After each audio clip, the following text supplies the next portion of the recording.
It's an automatic record.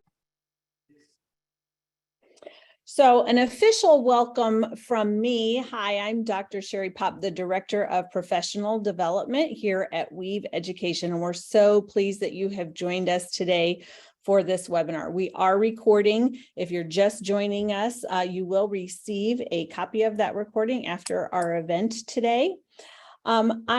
I know our presenter has some interactive polls planned for us today, so you might want to keep your cell phone handy or open up another browser so that you'll be able to participate in those polls as we go through the presentation. Some of you may have heard about Weave recently through our podcast, Accreditation Conversations. It launched about 6 months ago.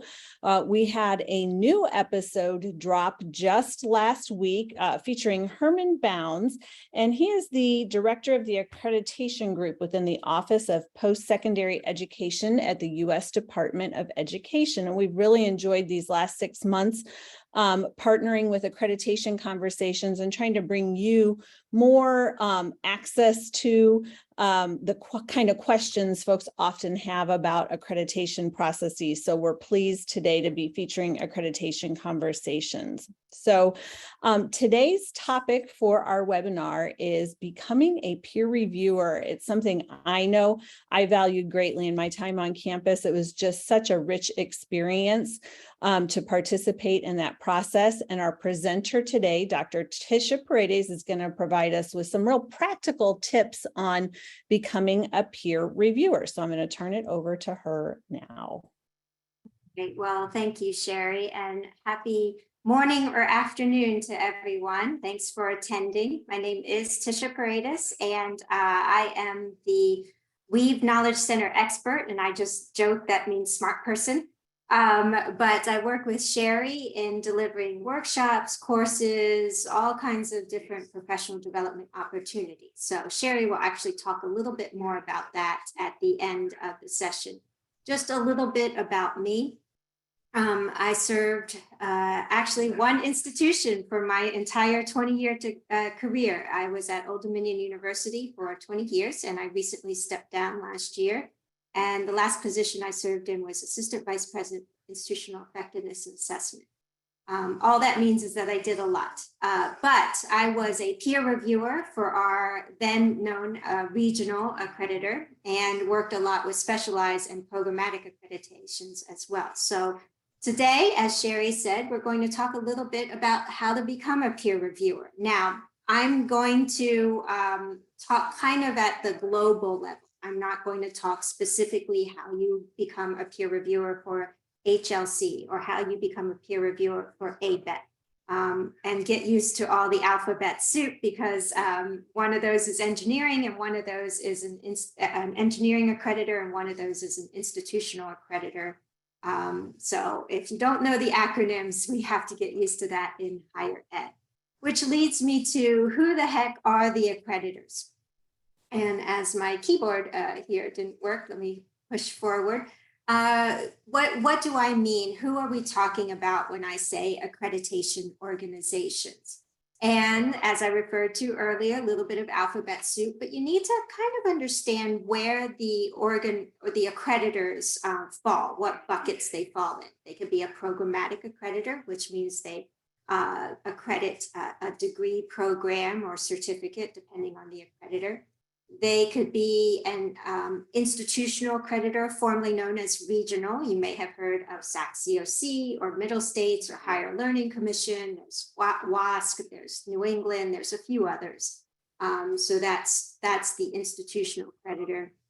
We also have national faith-based or faith-related accreditors. So theology schools, those kinds of Christian schools, those kinds of institutions and schools. And then lastly, the national career related accreditor, which are more like your occupational health, those kinds of organizations. So when I'm referring to accrediting organizations or accreditation organizations, it could be the accreditors, the accrediting bodies. You'll hear that lingo a lot, but this is who we're talking about. If you'd like to know more about the accreditors, I really recommend that you go to CHIA, chia.org. And I should have put this on the slide, but it just occurred to me, chia.org, that's CHEA.org. And they actually have a whole database of the accrediting organizations. And you can actually click through and go to the accreditor's website and start to learn a little bit more about them. So that's who we're talking about. And then following along here, accrediting organizations use two different terms, peer reviewers or peer evaluators. I'm mostly going to use the term reviewer. It means the same thing. Evaluators, sometimes they call it the evaluation team, but these terms are interchangeable. But I just wanted to make sure that we're all on the same page with who I'm talking about. These are the people that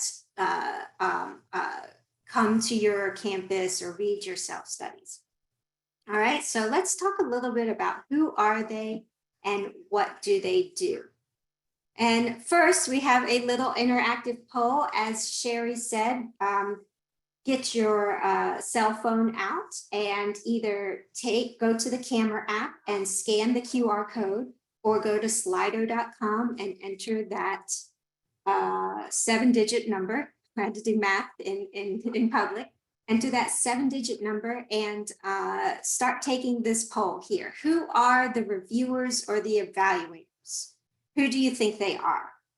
And I'll give you a minute or two to navigate to that poll.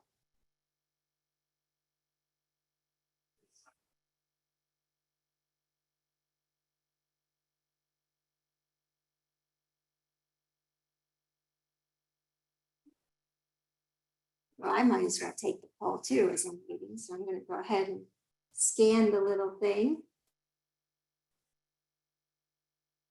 All right, I see that I have 22 responses so far, so I'll give you another minute or so. Who are the reviewers or the evaluators? Again, you can scan that QR code or go to slido.com and enter that number. These are your only 4 choices. I did not have an other. You cannot enter something else. All right, another minute and get the polls going. For those of you who didn't know who Nurse Ratched was, I gave you the alternative, the more updated alternative, which is Dolores Umbridge. If you still don't know who that is, you can Google them. I'm not going to give away who they are. All right, so let's go ahead and see what you thought. Okay, so a lot of you picked faculty and staff.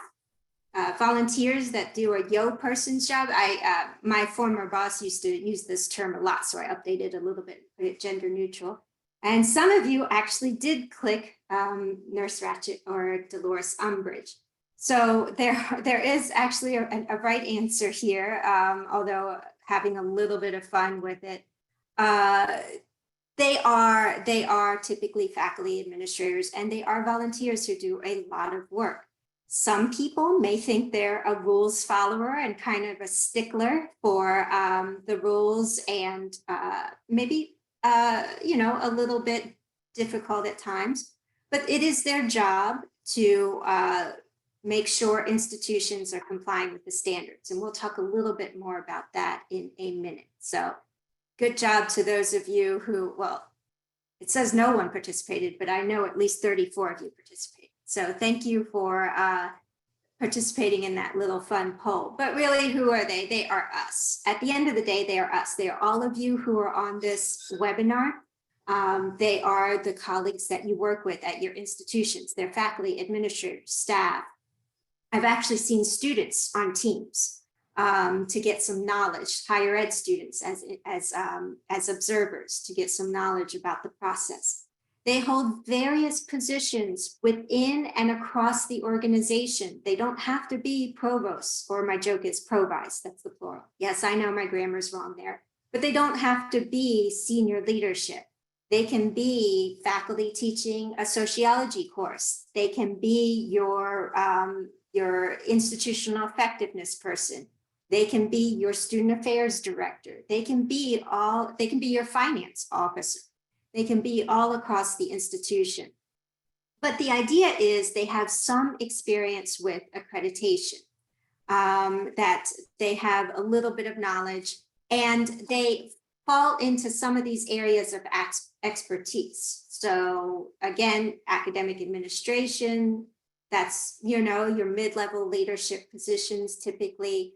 Academic disciplines, they can come from any discipline. I've seen chemists, I've seen medical doctors, I've seen sociologists, I've seen a lot of different disciplines on teams. They can come from administrative services and so forth. So as you think about becoming a peer reviewer, not only thinking about for yourself, but thinking about who in your organization, you can pull from a lot of different people.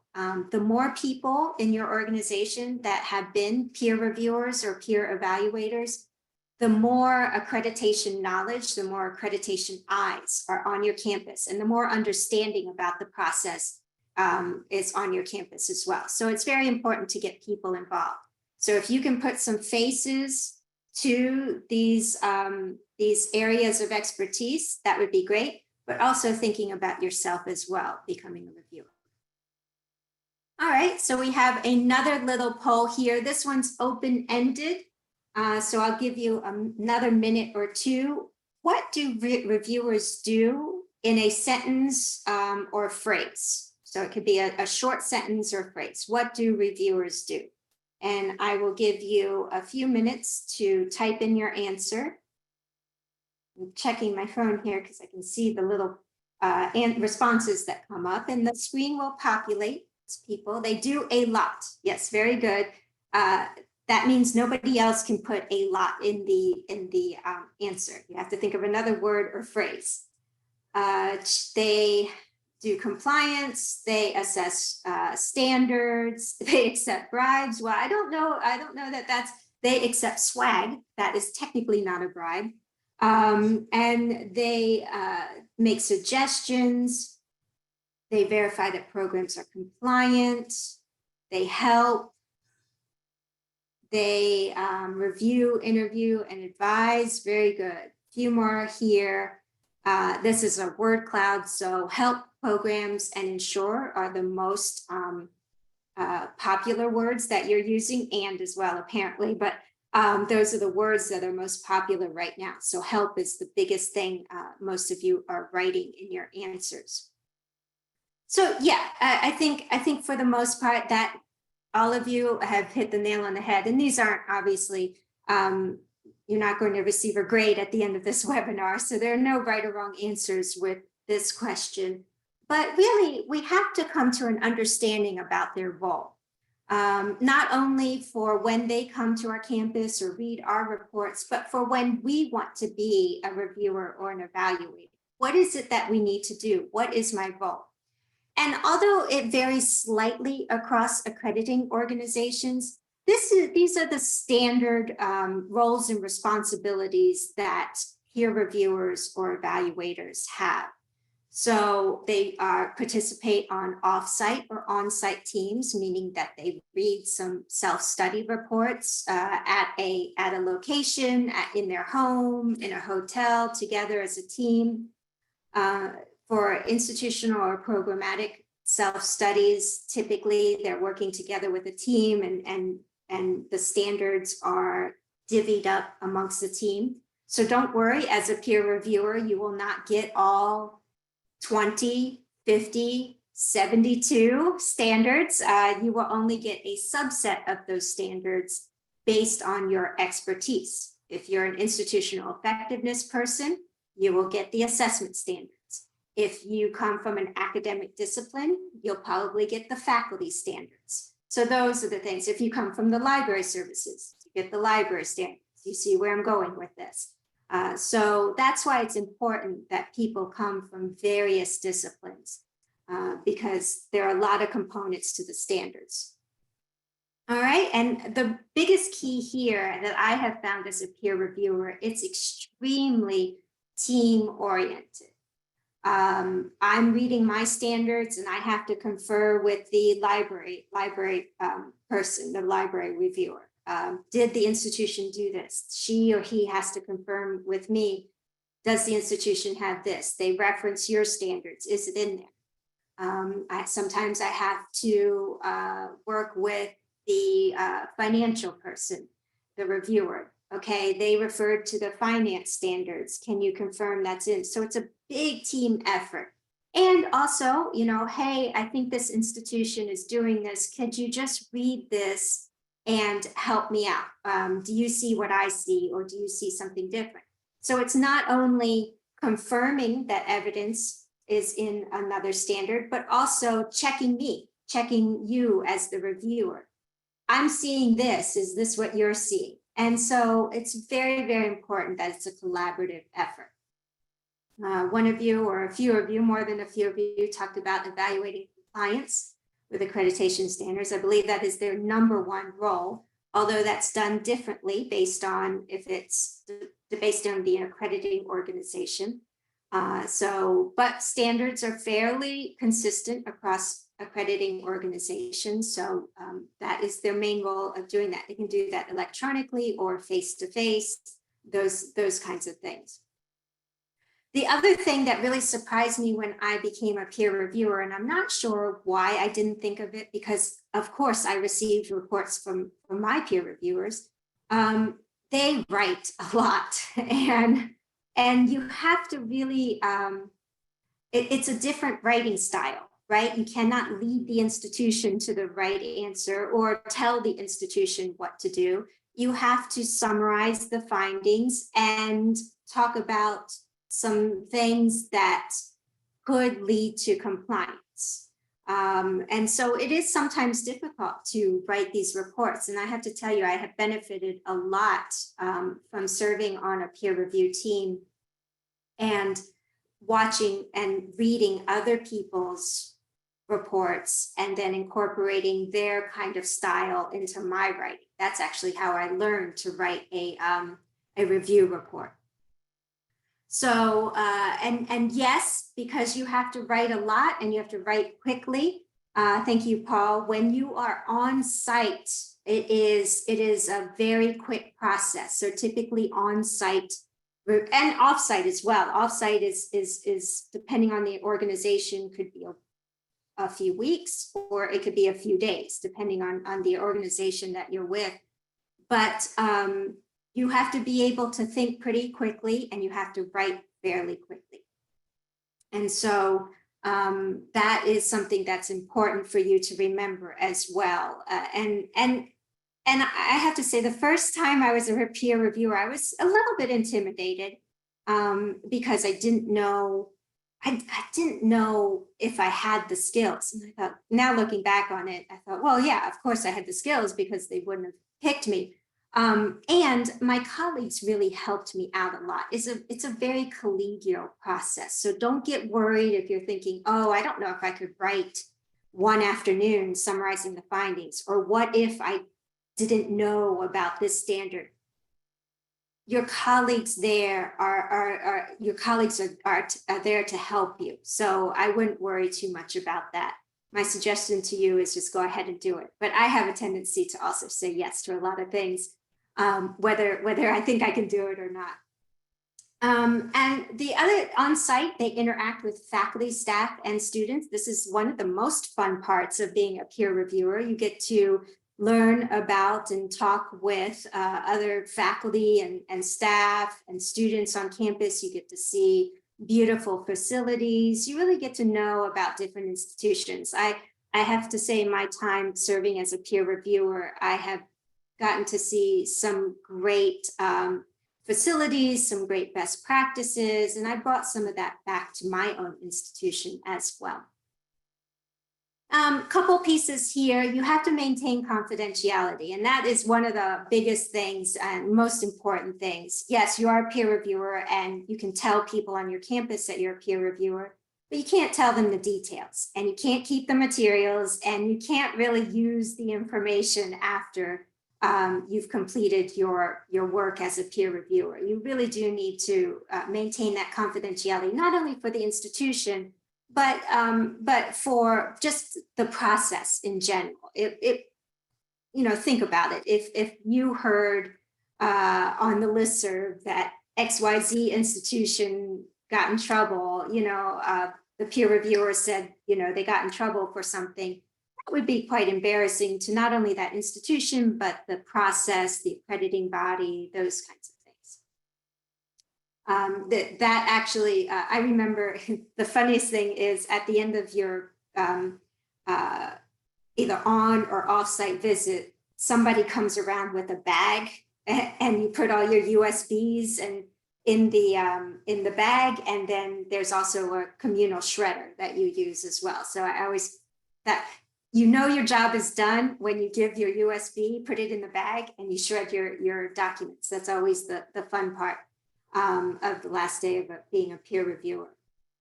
And then lastly, you're using your professional judgment.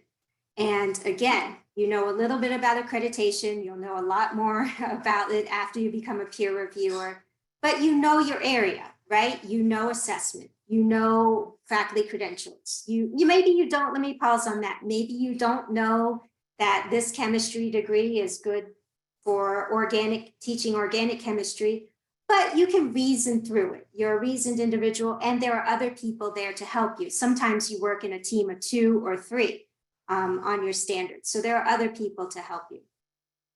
Librarians, what library resources and facilities and staff expertise should look like. So really relying on your professional judgment here. And I promise you, you have the ability and skills to do this. You just need to take the step. All right. And so talking a little bit about who can become one and why become one. So some of the benefits.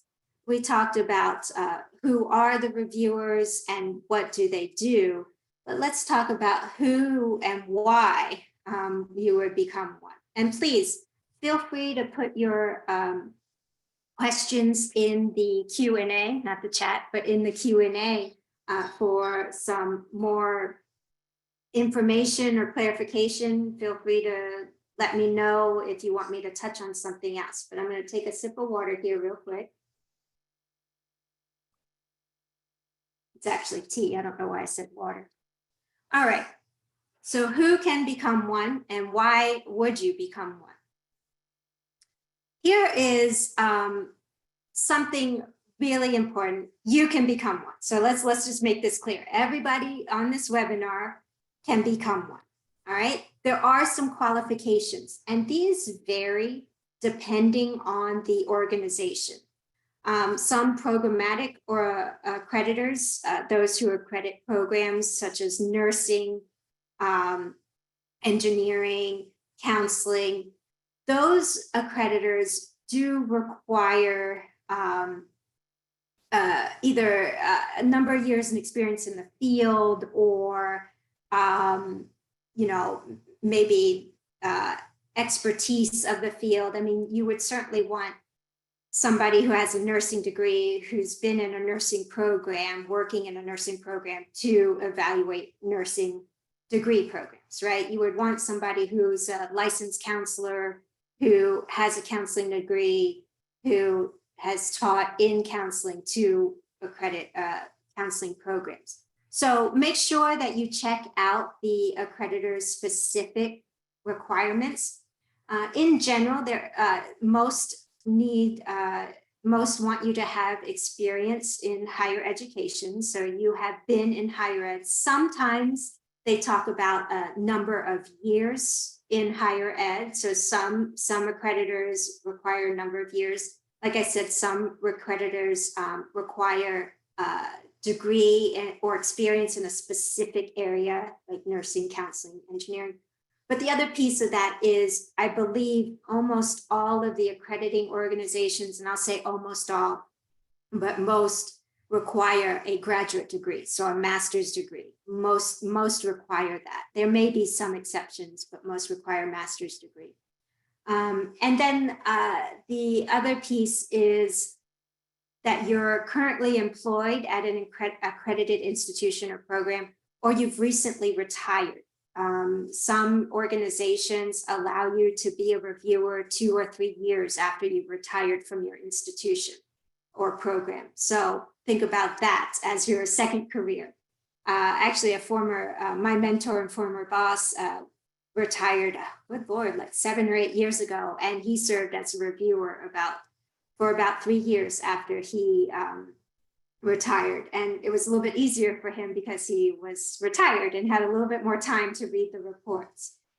And then having some familiarity with the standards. So you've been through an accreditation process on your campus, in your program.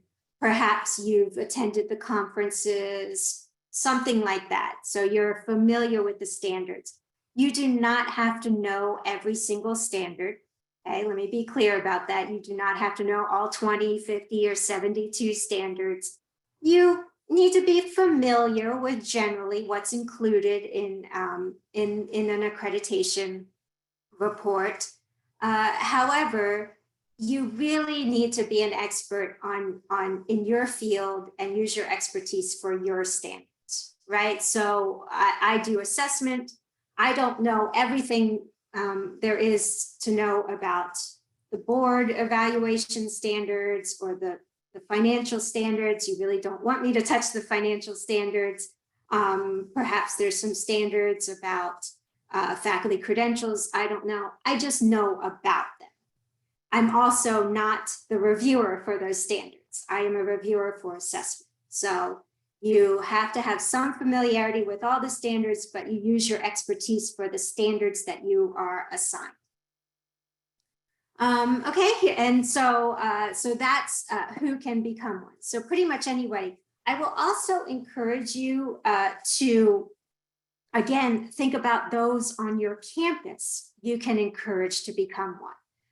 I know for my campus, the more people that were reviewers, the easier my job was when an accreditation came around, whether that was a specialized program or the institutional accreditation. So make sure that you think about faculty who want some leadership opportunity. Think about some younger professionals that perhaps could be observers and then eventually become a reviewer. So make a list of those at your institution that could possibly benefit from becoming a peer reviewer. And I'll talk about benefits here in a second. And Paul, I'll get to your question here in a few slides. I'm going to talk about how you become a peer reviewer. So hold on to that question. And if I don't get to it, Sherry will remind me. All right. So again, if you have any questions, make sure you put them in the Q&A. Let's talk a little bit about benefits. And here, of course, there are benefits to you and your institution, right? I cannot tell you what a wonderful experience this is for not only your knowledge, your expertise, but also for your institution. It really does move things forward as far as understanding how to sustain processes, how to make sure you're building an infrastructure to respond to accrediting standards, whether that's at the programmatic institutional level. For you become the expert on your campus, or whomever is the reviewer becomes the expert. You make sure that what I call accreditation eyes. You make sure that you're looking at policies and procedures and decisions through accreditation eyes. It is a tremendous benefit. As far as professional development, I listed that separately because actually for me, and this kind of goes with one that's down below, transferable skills, but I'll talk specifically about professional development.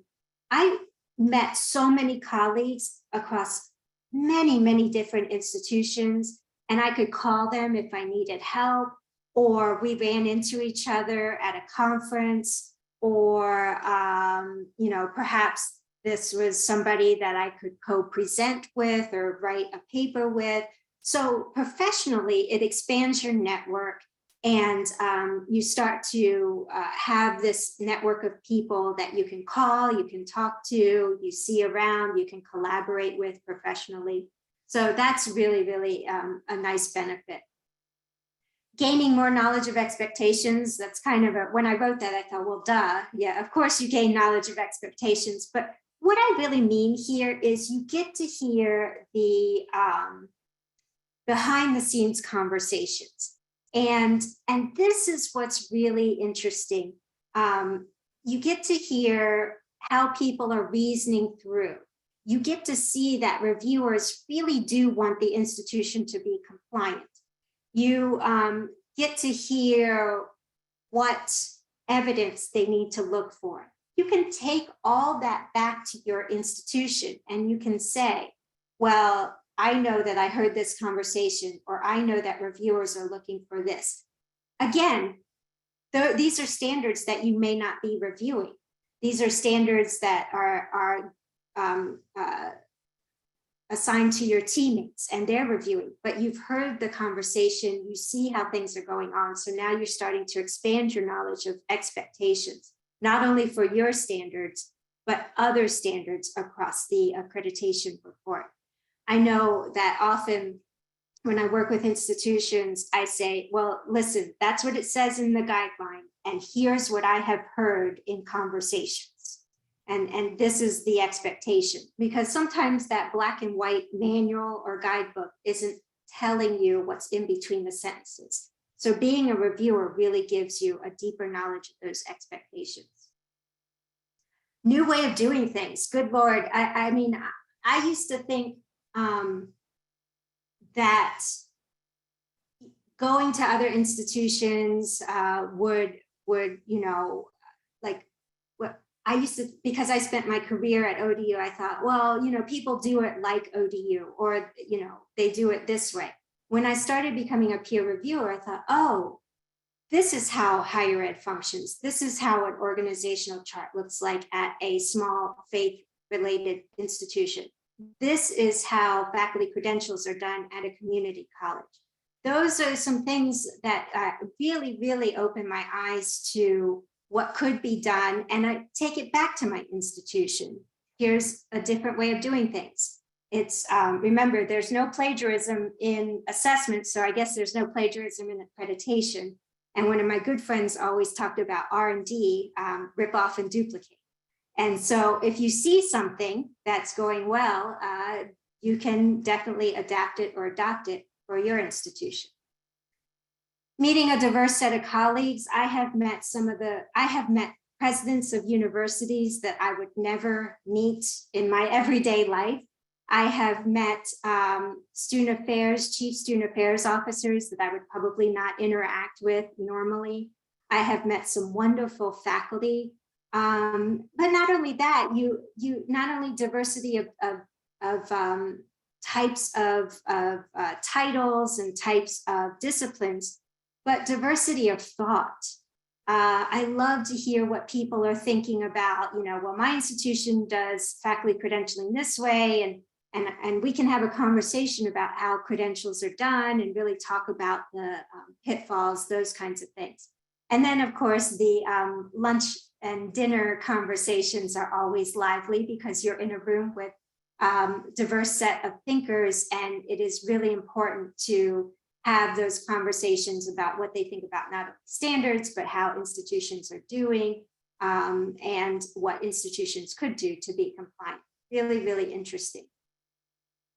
These transferable skills here, some of you might refer to them as soft skills. I'm trying to change my language here. I like transferable skills better.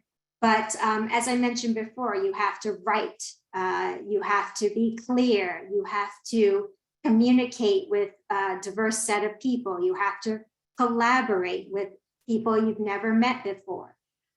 So it is important for you to develop these transferable skills. There's some leadership skills. I know that when I'm in charge of the assessment piece, sometimes I have a partner, but I'm the lead evaluator. So my partner and I have to lead them. Some leadership skills there, communication skills, writing skills, the other transferable skills, decision-making skills, you know, interpretation, critical thinking. All of that, you are pushed to really develop these skills. So it's really important. It's a really good benefit from being a peer reviewer. And then lastly, make a difference. This is actually one of the reasons I became a peer reviewer. I told my mentor, I said, I'm going to be a peer reviewer because I want this process to be a kind and gentle process. And I want to help institutions. I promise you that's why I became a peer reviewer.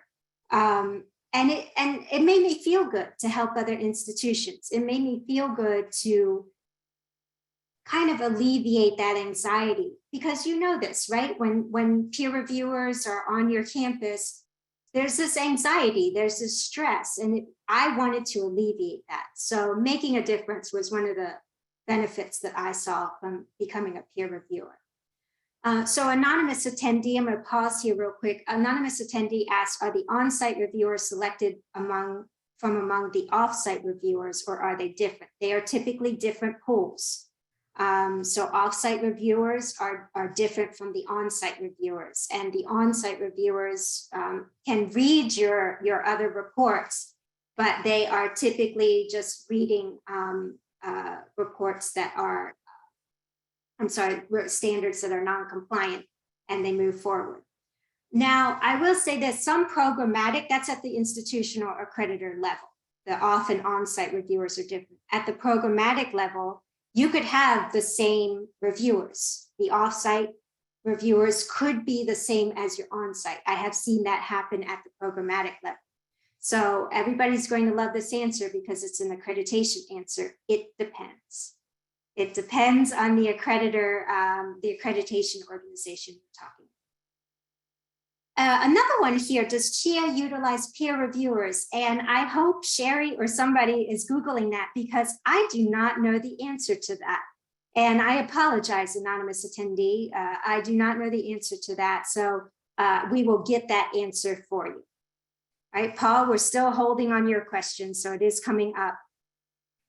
Other benefits, leadership opportunities within the accreditation organization. I was a peer reviewer 4 or 5 years, and then I led a cluster.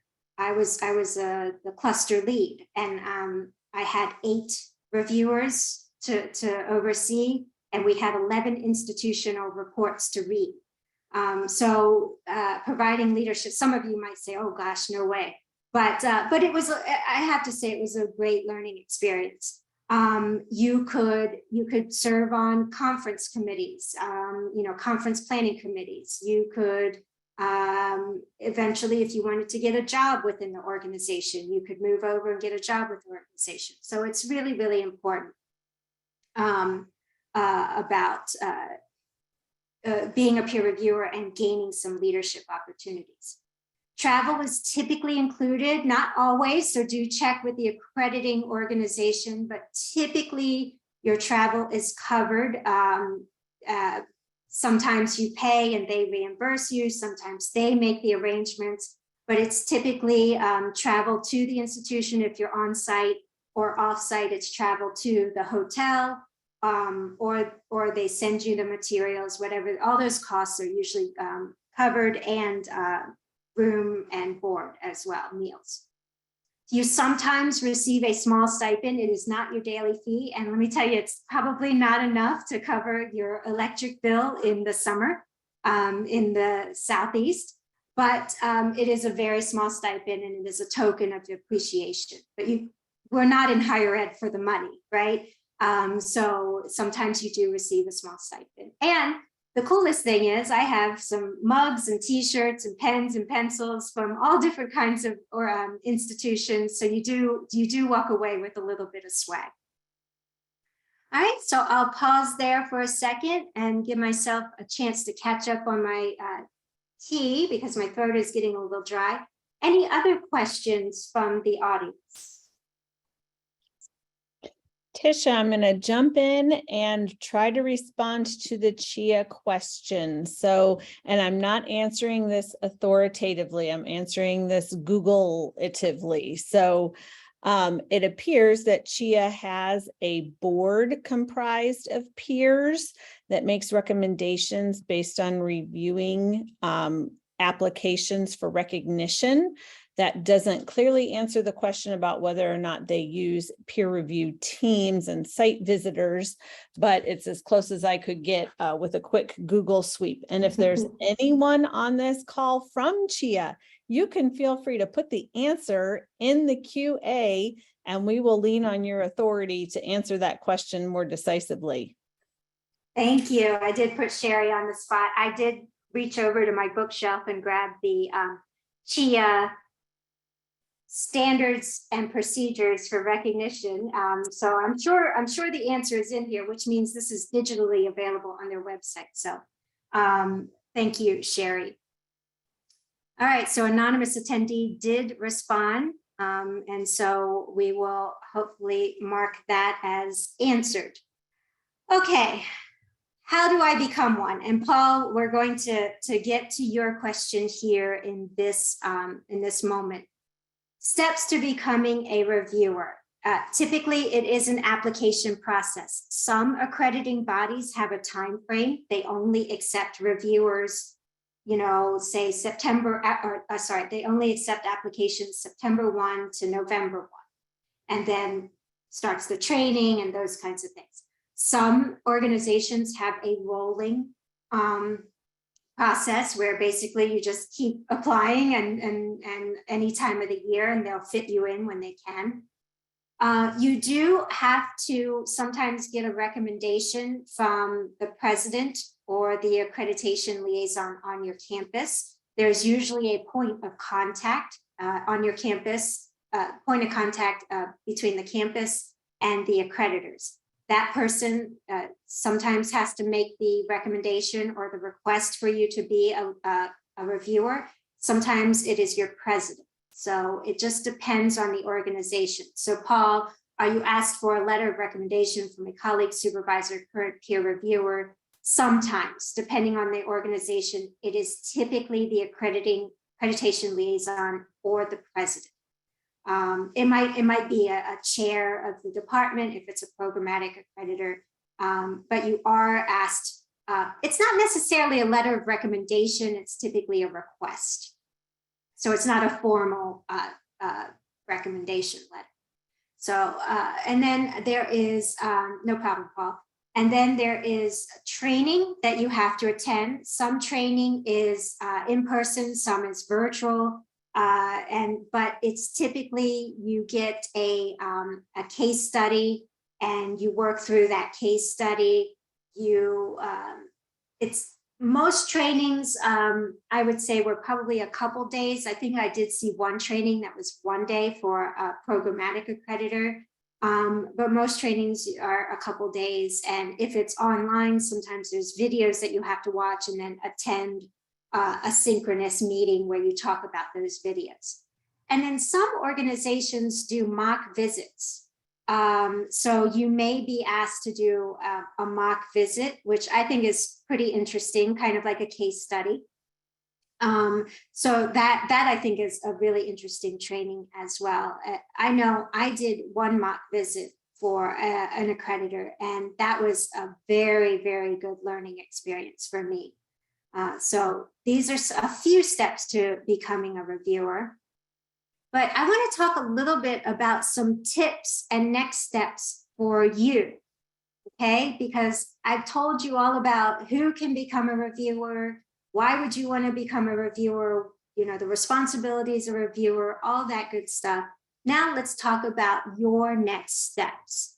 And really talk to people in the organization. There's nothing that replaces just having a good old-fashioned conversation, right? Even before you talk to your accreditation liaison, even before you talk to your president. I know that I saw a lot of the accrediting organization staff members at conferences, and I would get to know them. And eventually I just said, hey, how do you become a reviewer? And they told me the process, and it was very easy. And that was before I talked to the president. And it also helped because I could say, hey, I talked to this accrediting organization and they said I could become a reviewer. All you have to do is sign this paper. So it was very easy. The other piece is you can ask to be an observer. many people don't know this, but a lot of accrediting bodies have a place on their visit team or on their offsite team called an observer. And the observer just does exactly what the name says. They observe, although it depends on who the chair is of your team.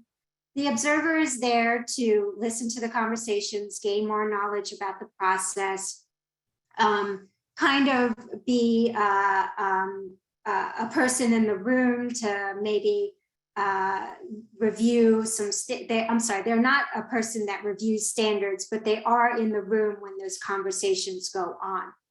However, I have seen some chairs of committees put observers to work. They are usually the third or fourth read of a standard or of a report, but they do get a lot of hands-on experience. Be careful with the observer role, though. I will say this, typically that travel is not covered by the accrediting organization. Your institution has to cover that, and you typically don't receive a stipend.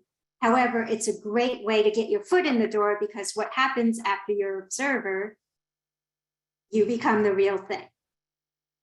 Attending conferences or meetings, I talked about talking to people and organizations, but also a lot of conferences or meetings have a session about becoming a reviewer in their organization. So that's a session that you can attend, but also you get to know the inner workings of the organization.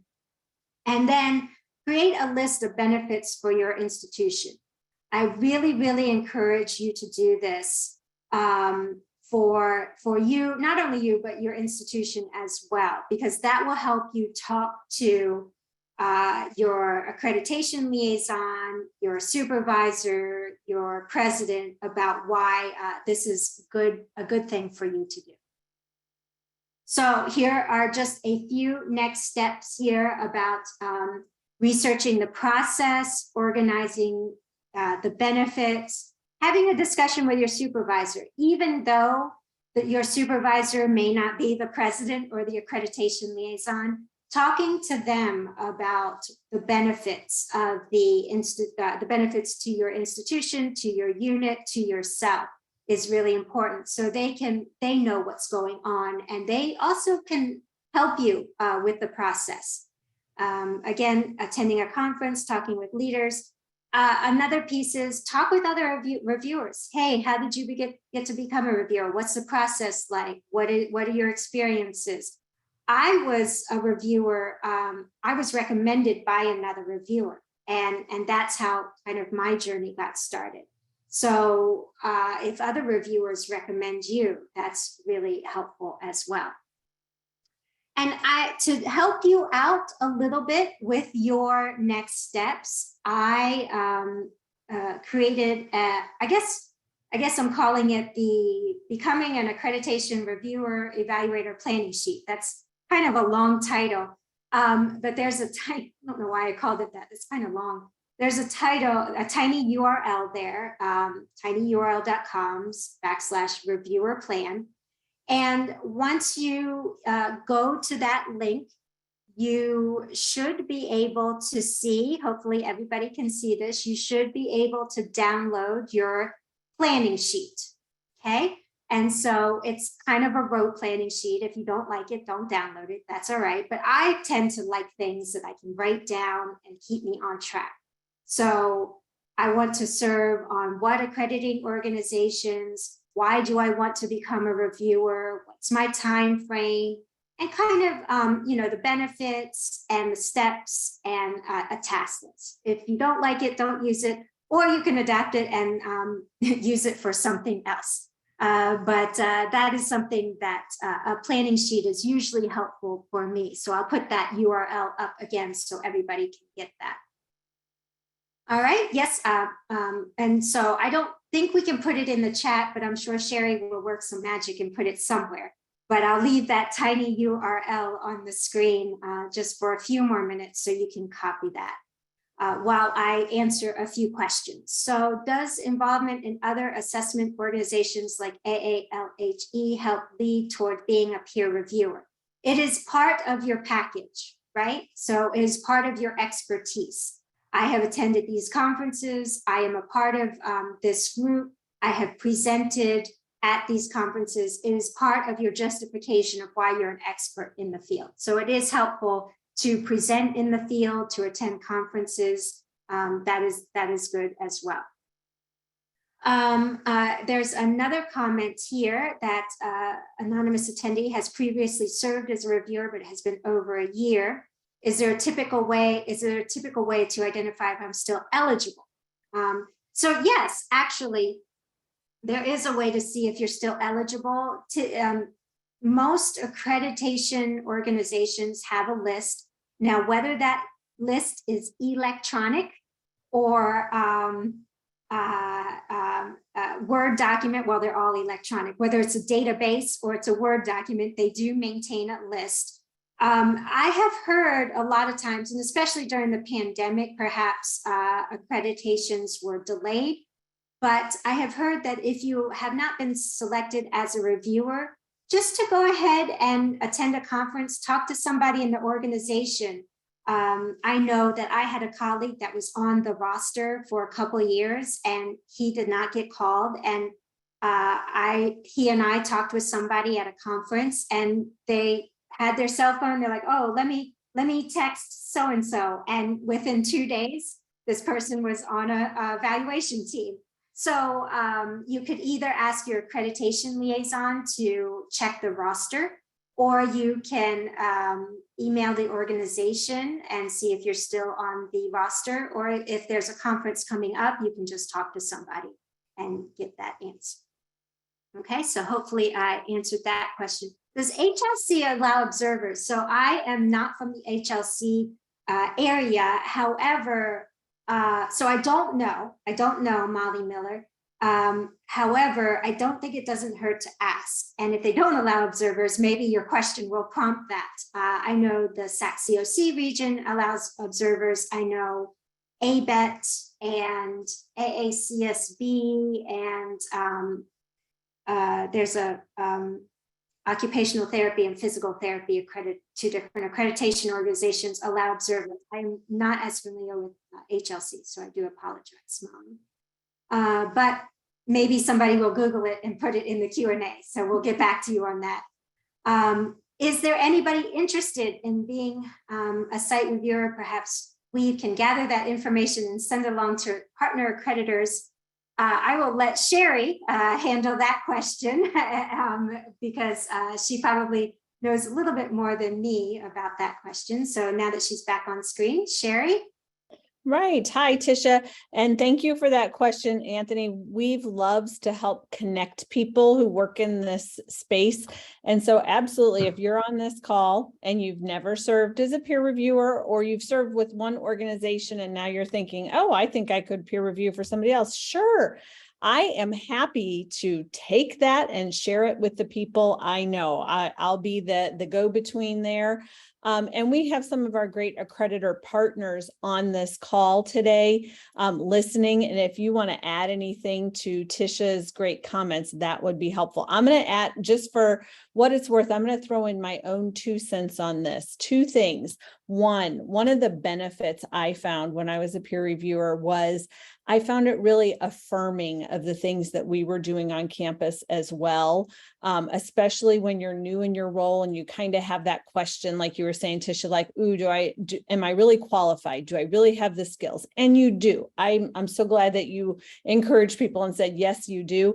But then once you get to campus and you start to see people doing some of the same things, or maybe just similar things that you have your own unique twist on, it's really affirming of the things that you're doing at your own institution. And I will also second the thought that this really just helps you make connections with people that are sometimes really enjoyable friendships for a long time. And I served as a peer reviewer years ago with someone, and then like 7, 8 years later, we saw each other at a conference, and it was like a reunion, and it was really fun just to catch up and hear how people were doing, because you're kind of in the trenches with people for 3 or 4 days working and then communicating afterwards, maybe to finish up a report. And you make good colleagues and good friends when you're serving in this role. So, so let's see, there's a couple more questions coming in. And actually, some people are responding to Anthony's good question about being a peer reviewer. And so I'll try and grab those afterwards from the chat feed and pass those on. Paul says likely HLC. Are you saying you'd like to serve? Yes. Okay. So that's what he's saying with a couple of responses there. Great. And one other thing I'll ask this, Tisha, I know the answer from my own experience with accreditors I've worked with, but if your institution is not yet accredited or is on probation, can you still serve? Yeah, that is a great question. And I'm going to throw out, it depends, because actually some accrediting organizations do not allow non-accredited, do not allow reviewers from non-accredited programs or institutions. If you are on probation, most accreditors will allow you to serve, but there are some rules with the smaller accrediting organizations where you cannot serve. Personally, I know the health sciences accreditors will allow you to serve, but maybe in a limited capacity, like you cannot chair a committee, those kinds of things. And in your experiences, Sherry, are people allowed to serve? Yes, similarly, if you are, I know for HLC, if you're on probation, you cannot serve as a peer reviewer until your accreditation or whatever sanction is lifted. So, yeah. Yeah, that's a good question. So thank you. Yeah, that does happen. So we hope that you learn about some of the benefits and steps to becoming a peer reviewer. It does seem daunting, especially if you have to have a conversation with the president, or if you have to get the president to sign something. However, I really highly encourage you to take the time and use that planning sheet, or at least gather your thoughts of why it benefits you, why it benefits the institution, and then move forward. So Sherry, I will turn it back over to you. Wonderful. Thank you so much, Tisha, for really, I think these slides are going to be helpful for people even after the fact, as well as the nice handout that they can download. And we did get the tiny URL in the chat, so be sure to download that if you're listening on the call. And thank you to everyone who joined us today. We appreciate your participation. And you'll see on the slide here, Weave has a lot of resources to support you in your institutional effectiveness work. You can scan the QR code there if you want to have like firsthand knowledge of what's going on with Weave. You can sign up for our Connections newsletter. You can subscribe to accreditation conversations. We have some really exciting podcast episodes to launch this fall, a good series of speakers who are really going to enrich your understanding of the accreditation process. So thank you to you all. We appreciate you, and we will see you again. We've got Weave Academy events all fall, some more webinars to come in November and December, and a lot of workshops and courses in the interim time. And we hope that we will see you in a future event. Thank you, everyone. Thank you again, Tisha. Thank you, everyone. Have a great day.